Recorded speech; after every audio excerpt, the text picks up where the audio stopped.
What's up, people? I'm Shaggy, the Opinionated Hippie, continuing my deep dive into Ween's live catalog. This is live album number 6, came out in 2008. It is a complete, I believe a complete, December 9th, 1992 show on a single CD from Cat's Cradle in North Carolina. Pretty popular venue, a renowned venue. This is from when they were touring with their DAT machine. So it was Gene on a guitar every so often and absolutely awesome vocals. Dean on absolutely amazing guitar, sometimes vocals, and a DAT machine playing their pre-recorded drum tracks and bass tracks and whatever they needed to accompany them with any given song. The DAT machine doesn't always work. They kind of have problems with it at some time. They're pretty intoxicated in some form. At one point, the whiskey shots are delivered to the stage after one of the songs, and I think Gene says something along the line of, "Oh, we need those after all that heroin." There's jokes about taking opium. They're definitely messed up. Probably not on the substances that they're joking about, but this is a very brown Ween show. Both sonically, it sounds amazing. The sound quality is absolutely amazing. But it's very loose, it's very ramshackle, it's very sloppy at times, it's very indulgent at times, it's very noisy at times, but it's also very beautiful at times. Birthday Boy. There's a Birthday Boy on here. I think every live Birthday Boy is better than the one on the album because they don't have that layers of just noise and fuzz over it. So you get to hear the heart-wrenching wrenchiness of Birthday Boy. What else is on here that's like beautiful? Ode to Renee is beautiful, even with the sort of joke F you lyric at the end. Spoiler alert. There's a Demon Sweat with some absolutely beautiful playing by Dean, especially in the beginning of it. Absolutely fantastic. And then they absolutely just rock out a number of times. And probably the highlight, I'll eventually talk through the songs, but I think for me the single highlight is Buckingham Green, which would not be released for many, many years. And this is it's not very muscular. It's like they have just the bare bones idea of what they want to do at all the different parts. So it has this very loose, free, much more low key. The solo is much less intense, but at the same time, incredibly captivating and compelling. It's like a 7.5 minute Buckingham Green that pretty much doesn't sound like you recognize Buckingham Green, but it doesn't have that sort of anthemic show opening power that it would eventually have. And at the end of it, Dean drops a Down by the River Neil Young. He starts playing the opening chords to that before they go into the next song. That's always pretty cool. But it's just an absolutely fun, fantastic show. And for just the two of them in a DAT machine, it really is, to me, how intriguing and how like the entire 80-minute disc is compelling, and like at no point am I like bored. Like it's really some good stuff, mainly because their songwriting chops are just pretty much unparalleled. Absolutely fantastic stuff.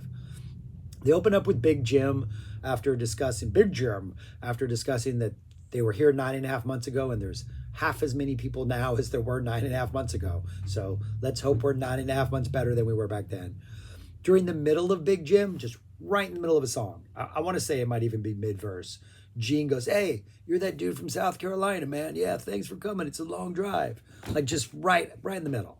That's the kind of vibe this is. Sloppy, off the cuff. You can tell they're having a good time. And if you're the right type of person with the right type of attitude, you're having a good time. Big Jim opens. Never Squeal on the pusher follows. Before they play it, Gene goes, "Oh no, I think I erased the drum track for Never Squeal." Turns out he didn't. We get a really nice Captain Fantasy, in which they do just a complete a cappella version before they actually go into the song. That's pretty cool. And then at the end of Captain Fantasy, some of my favorite parts of this are the audience interactions. Gene's like, "Hey, did you see Helmet last week? Helmet was here. Oh, it got canceled? Oh, no, what happened?" So they have a little conversation about Helmet rolling through town last week. I think that's pretty cool. We get a tick.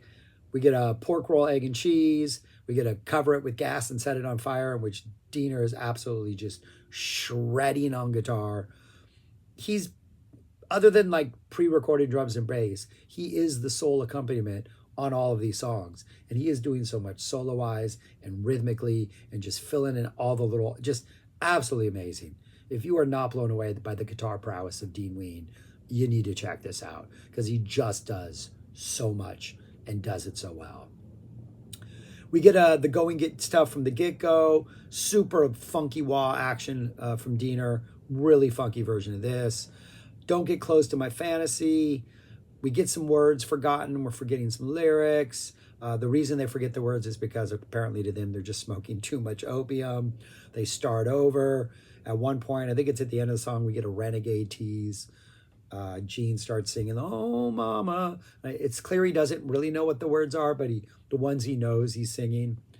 Then we get a Nan, which I believe is the first live Nan we have gotten. One of their best songs, great lyrics, part of the Eddie Dingle storyline that appears. Absolutely great to hear a Nan. We get a really awesome, trippy marble tulip juicy tree. I think they're having DAT problems at the end of this one. It seems like the DAT machine, or either somebody pushes the wrong button, because we get just some weird noises at the end as the thing starts to devolve. A little bit weirder than the normal noises we would get in a marble tulip juicy tree. Beautiful, beautiful ode to Renee. Get some laughter from the audience for that last line. People maybe haven't heard the song before. Beautiful. And then we get Mango Woman, which was one of the B-sides. I think there were 3 B-sides for Push the Little Daisies. This was the final B-side for that. We get references, has a Caribbean feel. We get references to Smoking the Spliff, about the dreaded Rastaman. It's an okay version. It's an okay song. Kind of cliched in its sort of island Caribbean flavor. I understand why they didn't play it a lot. I don't think they played it. They played it on the Chocolate and Cheese tour, I believe, and then didn't play it again until like 2016. So it was gone for decades. It's not, it's good to hear, but it's not that memorable of a song. Fantastic El Camino. Gloriously, gloriously sloppy. Beautiful Demon Sweat. Diener's guitar, especially in the beginning of this, is just so tasty and atmospheric and chill. You Effed Up. We get a really good You Effed Up that in the solo part, Diener manages to throw in a Third Stone from the Sun reference right in there. Get some more references. Get an Old Queen Cole. They introduce Old Queen Cole, Gene does, by saying, "This is track number 8." And then they play track number 8 on the DAT machine, which happens to be Old Queen Cole. Get a Papa Zit, the epic, awesome Buckingham Green. That middle part of that really does sound like maybe what playing sounds like if you're smoking too much opium. I think at one point, Gene says, like, "This is the lowest point of our career. Like, this is the worst part. This is such a low point in us." But that part when they get down, which would be beautiful on the final, like, Mollusk version. But here it's just kind of things falling apart. The solo is kind of long and takes its time and has room to breathe. Absolutely amazing. And then goes into this, like, really effects-laden psych noise brown closer. Whole different version than what we would finally get. But probably the must-hear thing from this release. And it comes towards the end, and it really is a nice payoff to all the 3-minute songs, 2.5-minute songs that precede it, coming in at 7.5. We get a beautiful Birthday Boy. Absolutely love it. Pairing this with Buckingham Green was perfect. A Fat Lenny. We get like a little chill Fat Lenny where Gene's kind of just doing a chill. Then we get a pretty short Fat Lenny, not too indulgent. And then they close thing out with a Reggae Junkie Jew. That is just amazing. Diener just going off one last time. It's a fun listen. Band is having a great time. It's a really brown, incredibly enjoyable 80 minutes of music. You can't go wrong. Really, you can't. I just don't. I think if you have a hard time with their first 3 albums, this is a really good entryway into those early songs, because you don't have all the weird production issues or the bad sound or them purposely adding layers of unnecessary noise on Birthday Boy. Or I think the recording of it was like over a phone or something like that. Maybe there's some reason for it. But to hear Birthday Boy and just a nice clean version, such a beautiful song. I really, really enjoyed this release. I absolutely love this release. I love all the Ween live releases, which is the problem. Where would I rank this among the other ones I've already done? You ask, or you didn't ask, but I'm going to tell you anyways. Well, it is, let's pull up my list because I forgot to do it. It is right there at number 4. They're all good. Live in Chicago, number 6, I absolutely love. But Live in Toronto has that fluffy. Live at Cat's Cradle has that Buckingham Green and really just the DAT tour. All Request Live has all 5 Stallions, so that pumps up there. Plus another Cover Me With Gas. Plus a someday, oh, some beautiful stuff. Painting the Town Brown is the brownest thing they've done so far, and Live at Stubbs is just 3 discs of perfection.